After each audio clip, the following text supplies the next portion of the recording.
Mama je šla, so Hrvati prišli, smo kam so šli, čez Kopo so šli, kaj so morali nesti živež, da so nam, ker ni bilo soli, da so nam tam primorske ali iz hrvaške strani sol prenesli, da smo pol slano jeli, da nismo večno brez soli.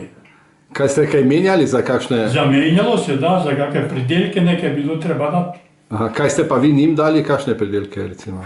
Kakšne koruza ali šenica ali moko ali kaj takega, par kil česa, ne vem ali mora biti že suho meso od prašičev, ker smo se sušili doma, meso, ki smo koline imeli doma. Enega, dva, tri, kako kada. Prej ste rekli, da ste vi živeli tukaj za časa druge vojne. Kdo je pa z vami vse živel?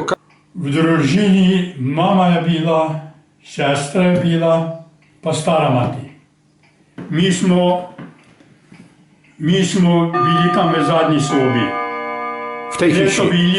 V tej hiši. Smo, kaj je bilo Italijanov, to je bilo 44, jaz sem vam te zapisal. 44. leta, 43-44 so bili obveščevalci, to je bila ambulanta, ker kuhinjo smo imeli pa tam v sredini. Partizani so imeli to? Partizani so imeli. Tam je bilo 6 ali 7 zagotova imena znam obveščevalcev, so potli. Kje, v kateri sobi?